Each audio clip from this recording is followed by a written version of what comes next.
ప్రకాశం జిల్లా ఒలేటివారిపాలెం మండలం పోకూరులో మనుసాగర్ అనే బాలుని బలిచ్చిన తిరుమలరావు మృతి చెందాడు. నాటి ఘటన తర్వాత ఆగ్రహంతో ఊగిపోయిన జనం కిరోసిన్ పోసి నిప్పంటించడంతో తీవ్రంగా గాయపడిన తిరుమలరావు ఒంగోలు రిమ్స్ ఆసుపత్రిలో చికిత్స పొందుతూ మృతి చెందాడు. పూర్తి సమాచారాన్ని మా కరెస్పాండెంట్ శ్రీనివాస్ అందిస్తారు. శ్రీనివాస్, చెప్పండి, దీనిపై మీ దగ్గర ఉన్న సమాచారం ఏంటి?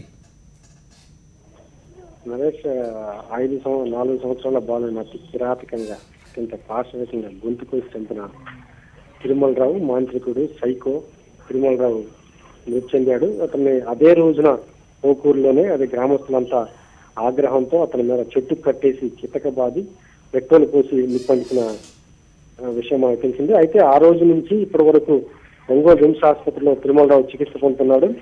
గ్రామం మొత్తం కూడా అప్పటికీ ఆగ్రహం చల్లారక అతని చావు కోసం ఎదురు చూసిన పరిస్థితి. అత్యంత మనం చెప్పకూడని వార్త అయినప్పటికీ కూడా అతని చావు కోసం ఊరి మొత్తం ఎదురు చూసిన పరిస్థితి ఉంది.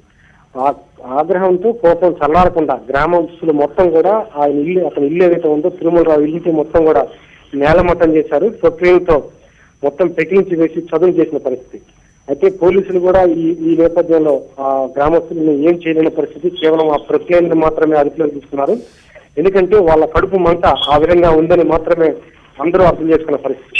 ప్రస్తుతం ఈ రోజు రిమ్స్ ఆసుపత్రిలో కొద్దిసేపటి క్రితమే ఎవరైతే తిరుమలరావు ఉన్నాడో అతను చికిత్స పొందుతూ డిశ్చార్జ్ ఇచ్చారు. దీంతో గ్రామస్తులంతా కూడా ఒక రకంగా చెప్పాలంటే అనూహ్యంగా ఊపిరి పీల్చుకున్నారని చెప్పొచ్చు. ఎందుకంటే ఎప్పుడు మళ్ళీ బతికొచ్చి మన గ్రామం మీద పడతాడో, తన మంత్రాలతోటి లేకపోతే తన సైకో చేష్టలతోటి మళ్ళీ ఎవరిని బలి తీసుకుంటాడన్న ఒక ఆందోళనతో ఉన్నటువంటి ఆ గ్రామస్తులు ఒక రకంగా ఊపిరి పీల్చుకున్నారని చెప్పొచ్చు, ఊరట చెందారని చెప్పొచ్చు. ప్రస్తుతం ఆ గ్రామంలో కొంతవరకు ఉద్రిక్త పరిస్థితి ఏవైతున్నావో తిరుమలరావు మృతి తర్వాత కొంత తగ్గుముఖం పడతాయని మనం ఆశించవచ్చు. నరేష్.